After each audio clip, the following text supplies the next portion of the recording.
Rubio, de ojos celestes y fanático de Star Wars. Un niño que no llamaba demasiado la atención salvo por un detalle: su compulsión por coleccionar y diseccionar animales muertos. Sin embargo, su padre no prestó mucha atención a este preocupante indicio. Hola amigos, mi nombre es Estíbalis y hoy les contaré uno de los casos más aterradores de los años 90. Esta es la historia de Jeffrey Lionel Dahmer, mejor conocido como el carnicero de Milwaukee.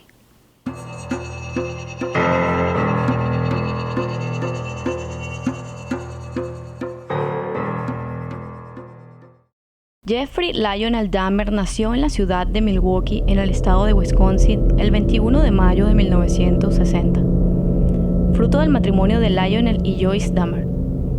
Durante su infancia fue un niño extrovertido, aunque creció dentro de un núcleo familiar disfuncional.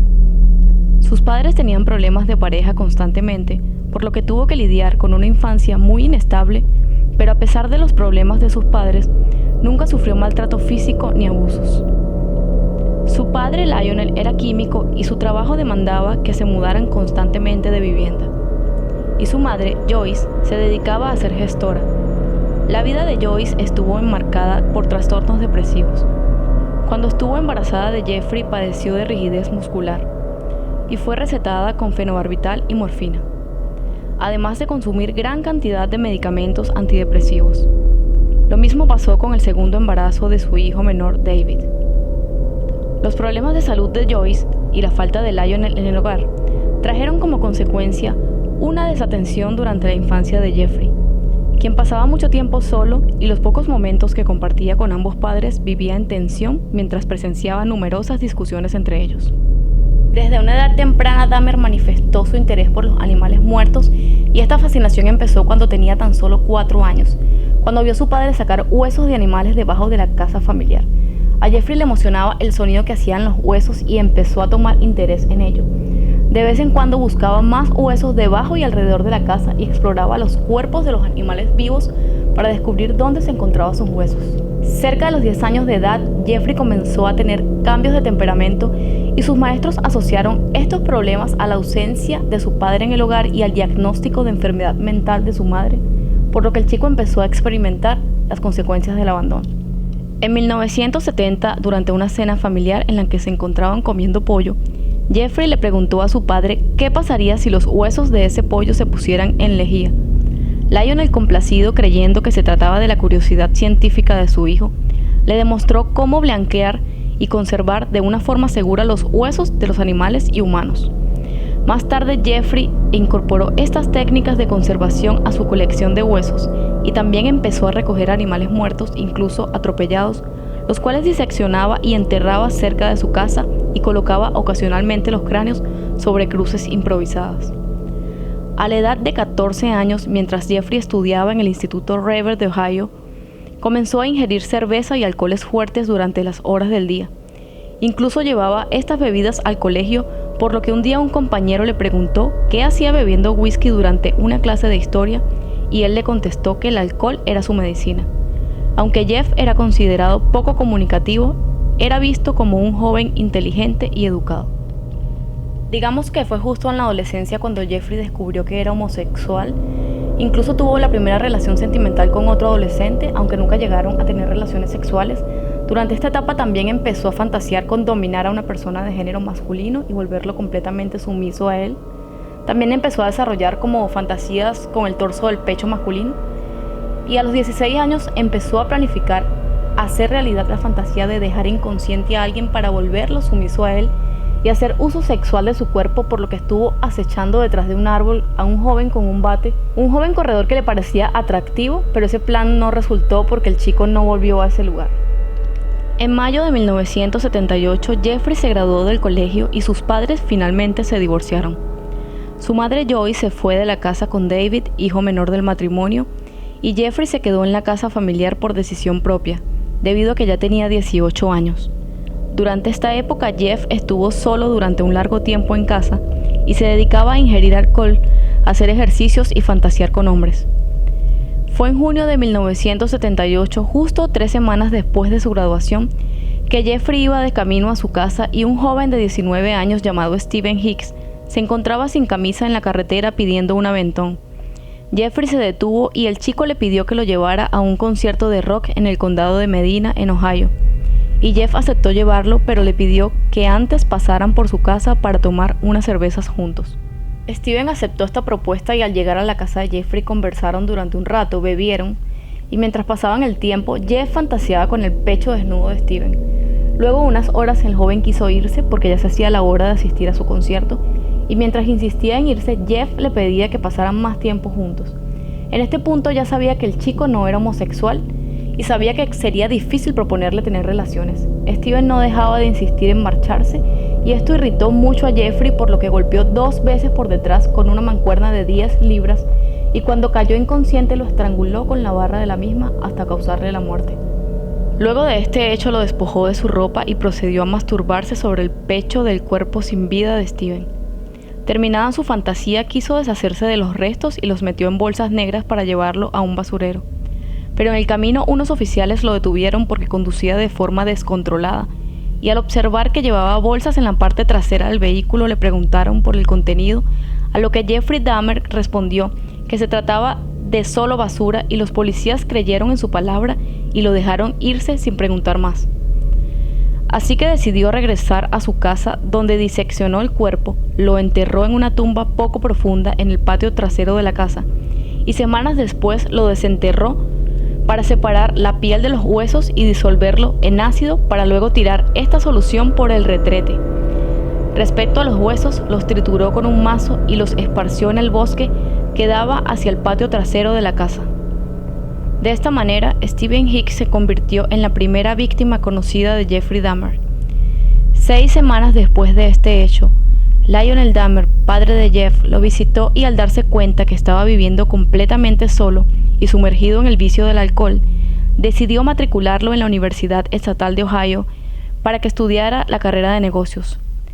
El paso de Jeff por la universidad fue completamente improductivo, debido a que tenía constantes inasistencias por abuso de alcohol y a pesar de que su padre había pagado por adelantado 6 meses de matrícula, Jeffrey solo duró 3 meses en la universidad. Luego de retirarse de la universidad, Lionel le insistió a su hijo en hacer otro intento por su preparación y lo alistó en 1979 en el ejército, donde recibió entrenamiento básico y fue desplegado para Alemania y sirvió como médico de combate. Pero debido a su vicio de alcohol, su rendimiento se deterioró y fue dado de baja por considerarlo incompetente para el servicio militar en el año 1981. Tras su fracaso en el ejército, Jeff volvió a los Estados Unidos y decidió que no podía enfrentarse con su padre por la vergüenza de haberlo defraudado una vez más, y optó por viajar a Florida para intentar vivir por sus propios medios, por lo que alquiló una habitación de un motel y trabajó en una tienda de bocadillos. Sin embargo, Jeffrey se gastaba la mayor parte de sus ingresos en alcohol y fue desalojado de la habitación en la que vivía y no tuvo otro remedio que llamar a su padre para pedirle que lo ayudara a volver a Ohio. Tras su regreso a Ohio, Jeffrey vivió inicialmente con su padre y su madrastra e insistió en que le delegaran tareas para ocupar su tiempo mientras buscaba trabajo. Pero siguió bebiendo en exceso y 2 semanas después de su regreso fue arrestado por embriaguez y alteración del orden público y en consecuencia tuvo que pagar una multa y una condena de 10 días de cárcel.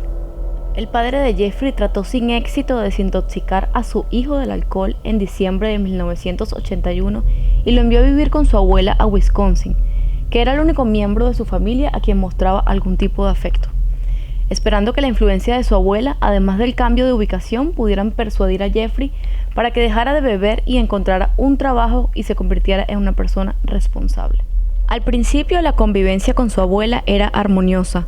La acompañaba a la iglesia, realizaba las tareas domésticas, buscaba trabajo y acataba la mayoría de las normas de la casa, aunque seguía bebiendo y fumando.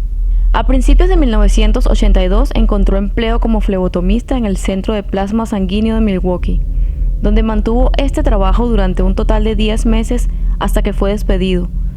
Luego de esto permaneció desempleado durante más de 2 años, durante los cuales su abuela lo mantuvo económicamente. En enero de 1985, Jeffrey consiguió otro empleo como mezclador en una fábrica de chocolate de Milwaukee, donde trabajaba de 11 a 7 de la mañana. Poco después de que Dahmer encontrara este trabajo, se produjo un incidente en el que otro hombre le hizo una propuesta indecente en una biblioteca pública de Milwaukee. El desconocido le lanzó a Dahmer una nota en la que le ofrecía realizarle una felación, y aunque Jeffrey no respondió a esta proposición, este episodio fue el incidente que despertó en su mente las fantasías de control y dominio que había desarrollado tiempo atrás, por lo que comenzó a frecuentar los bares, las librerías y los baños gay de Milwaukee. Durante este tiempo, también robó un maniquí masculino en una tienda que posteriormente utilizó para su estimulación, hasta que su abuela lo descubrió con ese objeto en un armario y le exigió que lo sacara de la casa. Fue en 1986, durante los encuentros con jóvenes en los saunas, que Jeffrey empezó a administrar somníferos a sus parejas mediante licor con sedantes, para luego esperar a que se durmieran y realizar diversos actos sexuales. Después de unos 12 casos de este tipo, donde terminó dejando inconsciente a un chico, la administración de los saunas le negó el acceso a Jeffrey y, en consecuencia, empezó a utilizar las habitaciones de los hoteles para continuar con esta práctica. El 20 de noviembre de 1987, Jeffrey se encontró en un bar con un hombre de 25 años oriundo de Michigan llamado Steven Tuomi y lo convenció de que fuera con él al Hotel Ambassador de Milwaukee, donde previamente había alquilado una habitación. Para este encuentro, Jeffrey no tenía la intención de hacerle daño a este joven. Solo pretendía sedarlo y acostarse a su lado mientras exploraba su cuerpo. Sin embargo, a la mañana siguiente, Jeffrey se despertó y encontró el cuerpo sin vida de Steven Tuomi tumbado en el piso, con moretones y sangrando, y al observar sus propios puños se dio cuenta que estaban amoratados y trataba de recordar y no pudo venir a su memoria lo que había sucedido durante esa noche. Para deshacerse del cuerpo de Steven Tuomi, Dahmer compró una gran maleta en la que transportó el cuerpo a la casa de su abuela. Allí, una semana después, separó las extremidades del torso y cabeza, y luego partió los huesos en partes pequeñas y cortó la carne en trozos para luego deshacerse de todo en la basura. Durante las 2 semanas siguientes, Dahmer conservó la cabeza de Steven Tuomi envuelta en una manta, para luego hervirla en una mezcla de detergente industrial y lejía, en un esfuerzo por conservar el cráneo, que luego utilizó para estimularse. Finalmente, el cráneo se volvió demasiado frágil por este proceso de blanqueo, por lo que Dahmer lo pulverizó y se deshizo de él. Un dato curioso sobre este segundo crimen es que tenía el mismo nombre de la primera víctima. Ambos se llamaban Steven y entre el primer crimen y el segundo transcurrieron 9 años. Además, los años en que sucedieron los hechos fueron 1978 y 1987, años en los cuales los últimos números se leen igual al derecho y al revés. 2 meses después del crimen de Steven Tuomi, Jeffrey atrajo hasta la casa de su abuela a un joven nativo estadounidense de 14 años, llamado James Dockstader, con el que acordó pagarle $50 para tomarle unas fotografías posando desnudo. Los dos mantuvieron relaciones y luego Jeffrey lo drogó de la misma manera que su víctima anterior, para posteriormente estrangularlo en el piso del sótano. Con esta víctima repitió el proceso del anterior, conservando el cuerpo durante una semana para luego diseccionarlo, deshacerse de los restos en la basura y se quedó nuevamente el cráneo para hervirlo con lejía con el objetivo de conservarlo y terminó pulverizándolo luego de 2 semanas. La misma escena se repitió el 24 de marzo de 1988, cuando otra vez Jeffrey Dahmer llevó a la casa de su abuela a otro joven de 22 años llamado Richard Guerrero, quien era originario de Phoenix, Arizona. A este, luego de darle una combinación de somníferos con alcohol, lo estranguló usando un cinturón y luego mantuvo relaciones con el cadáver. Pasadas varias semanas se deshizo del cuerpo de la misma forma que las víctimas anteriores. El 23 de abril de ese mismo año, Jeffrey quiso repetir de nuevo los hechos anteriores cuando nuevamente llevó a otro chico a la casa, y esta vez le ofreció un café que contenía la misma sustancia que le hacía perder el conocimiento.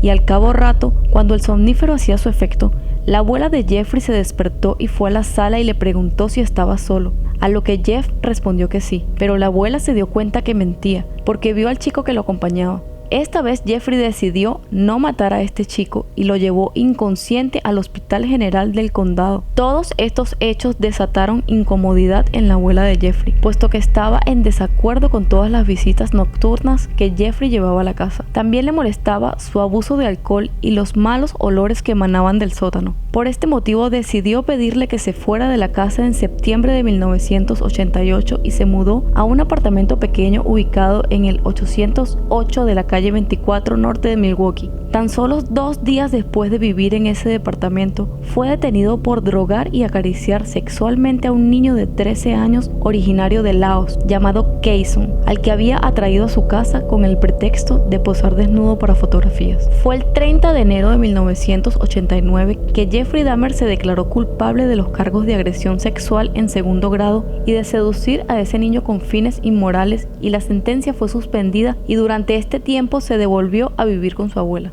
Mientras estuvo esperando la condena por agresión, Jeffrey mató a quien sería su quinta víctima, un chico de 24 años de nombre Anthony Sears, a quien conoció en un bar gay. En un principio, Dahmer no tenía la intención de hacerle daño a Anthony, pero luego de un tiempo hablando, Jeffrey le propuso llevarlo a donde su abuela, donde mantuvieron relaciones y posteriormente lo drogó y estranguló. A la mañana siguiente, diseccionó el cuerpo en la bañera de la abuela y conservó por primera vez de forma permanente la cabeza y los genitales de esa víctima en acetona y los guardó temporalmente en una caja de madera que mantuvo en el casillero de su trabajo. El 23 de mayo de 1989, finalmente Jeffrey recibió la condena de 1 año de reclusión en un centro penitenciario con permiso de salida para trabajar y 5 años de libertad condicional. Mientras Dahmer cumplía con su libertad bajo presentación, se trasladó a vivir en mayo de 1990 a los apartamentos Oxford, situados en la calle 25 norte de Milwaukee, y en un lapso de 1 año asesinó a 12 personas más en ese departamento de la misma forma que las anteriores. En estos meses, una vecina que vivía justo al lado de Dahmer, llamada Glenda Cleveland, realizó numerosas llamadas a la estación de policía manifestando que se escuchaban fuertes ruidos provenientes del apartamento de su vecino y que también emanaban fuertes olores. La mayoría de estos llamados que hizo Glenda fueron ignorados por las autoridades. Incluso en una oportunidad, una de las víctimas de Dahmer de 14 años de edad llamado Konerak escapó completamente drogado después de haber sido abusado sexualmente y también con un orificio en su cabeza por donde Jeffrey le administraba ácido clorhídrico, una práctica que llevaba a cabo para tener el control de las personas. En esa oportunidad, ese joven fue visto por Glenda, quien al verlo inconsciente llamó a la policía, pero en ese momento Jeffrey llegó y logró convencer a los oficiales de que el chico era su pareja sentimental, que era mayor de edad y que estaba en ese estado porque había bebido mucho alcohol. La policía se retiró y Dahmer pudo llevarse al chico nuevamente al departamento y horas después lo asesinó. El 22 de julio de 1991, fue el final como asesino serial para Jeffrey Dahmer, cuando Tracy Edwards, quien fuera su última víctima, logró escapar esposado luego de golpear a Jeffrey y salió a buscar a la policía. Tracy llevó a los oficiales de vuelta al apartamento y cuando estos entraron percibieron un olor nauseabundo y revisaron la vivienda y encontraron más de 83 fotografías instantáneas de cuerpos desmembrados, diversos objetos como cuchillos, sierras y martillos, y restos humanos como cráneos, torsos disueltos en químicos depositados dentro de un barril, un esqueleto completo previamente limpiado en cloro metido en una gaveta, carne humana guardada en el refrigerador, así como genitales, un corazón y 3 cabezas intactas pertenecientes a sus 3 últimas víctimas. Tras esta escena, Jeffrey Dahmer fue detenido y evaluado por psiquiatras, quienes llegaron a considerarlo enajenado mental. Y durante el juicio, él llegó a declararse inocente, pero debido al gran número de pruebas, no tuvo otro remedio que declararse culpable. Luego, el jurado lo declaró mentalmente sano y como consecuencia, fue finalmente sentenciado a 15 cadenas perpetuas consecutivas el 15 de febrero de 1992 y fue enviado a un correccional de Wisconsin. El carnicero de Milwaukee, como ya era conocido para ese entonces, admitió haber practicado canibalismo consumiendo los bíceps de sus víctimas y señaló que también le gustaba autosatisfacerse frente a los trozos de los cuerpos. También dijo que tenía la sensación de que si los mataba podía permanecer al lado de ellos y que fueran parte de él. Mientras Jeffrey cumplía su condena, dio algunas entrevistas a periodistas, entre ellas Nancy Glass, quien durante la conversación notó que lo más perturbador de Jeff era que parecía una persona totalmente normal, a pesar de ser un psicópata. Además, la periodista dijo que Jeff tenía un grave problema de apego emocional que venía desde la infancia, puesto que siempre sentía que iba a ser abandonado por las personas y por eso encontró que comiendo a sus víctimas se quedarían a su lado para siempre. Un dato realmente curioso sobre la reclusión de Dahmer es que recibía cartas de fanáticos e incluso dinero. A esto se le conoce como hibristofilia, que se trata de las personas que se sienten atraídas por quienes han cometido crímenes escandalosos. De los 936 años de prisión a los que Jeffrey fue condenado, solo cumplió 3 años y 4 meses, y fue el 28 de noviembre de 1994 cuando se encontraba limpiando el gimnasio de la prisión que fue asesinado por otro recluso de nombre Christopher Scarver, quien golpeó a Jeffrey Dahmer con una barra de acero hasta dejarlo sin vida. Según Scarver, Dahmer tenía la costumbre de cortar trozos de comida para que parecieran miembros amputados, a los que después rociaba con salsa de tomate simulando sangre. Después lo ponía alrededor de otros reclusos para burlarse de ellos. De esta manera, la vida de Dahmer acabó teniendo 34 años de edad. Un dato curioso sobre la muerte de Jeffrey Dahmer es que murió de la misma manera en la que él asesinó a su primera víctima llamada Stephen Hicks. El caso de Jeffrey Dahmer ha sido llevado a las pantallas. Los atroces crímenes cometidos por el carnicero de Milwaukee han sido contados de muchas maneras mediante películas, libros y una serie creada por Netflix en el 2022 llamada Dahmer, interpretada por el actor Evan Peters, que revivió este caso en los últimos tiempos. Este caso sin duda alguna ha sido uno de los más aterradores ocurridos en los Estados Unidos. La forma en la que este hombre cometió tantos delitos pasando desapercibido puso en tela de juicio el profesionalismo de la policía de Milwaukee durante la década de los 90. Además se dice que muchas veces Jeffrey salió ileso de las acusaciones por el simple hecho de ser un hombre blanco. Me parece que si desde un principio la policía hubiese profundizado más durante las veces que Jeffrey estuvo detenido, se habrían evitado todas estas 17 muertes, o al menos las 12 que ocurrieron en los apartamentos Oxford, que fue el último domicilio de Jeffrey Dahmer. Por cierto, tuve la oportunidad de visitar durante unas vacaciones este lugar donde estaba el apartamento de Jeffrey Dahmer en la calle 25 norte de Milwaukee, que ahora es un terreno que se encuentra baldío porque ese edificio fue derrumbado en honor a las víctimas. Realmente prometieron hacer un parque memorial en ese lugar, pero esto nunca sucedió. Debo confesarles que sentí una energía particular en ese lugar solo de saber que ocurrieron tantas atrocidades. Realmente intenté grabar un video bien detallado del sitio, pero hacía demasiado frío en esa época y también estar ahí me dejó como pocas palabras. Aquí les muestro el video de ese día.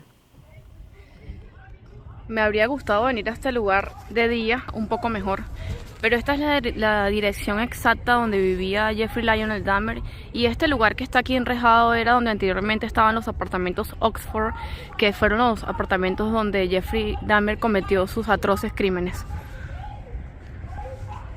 Inicialmente se prometió que se iba a hacer un parque memorial para las víctimas, pero eso nunca se dio y solamente se quedó el espacio así como enrejado, y bueno, los apartamentos fueron derribados para que ese recuerdo quedara como enterrado. Y bueno amigos, hasta aquí llega este caso. Te agradezco si llegaste hasta aquí. Me gustaría que me contaras en los comentarios tus opiniones sobre este caso. Y será hasta la próxima donde les presentaré otro caso que sacudió el acontecer criminal.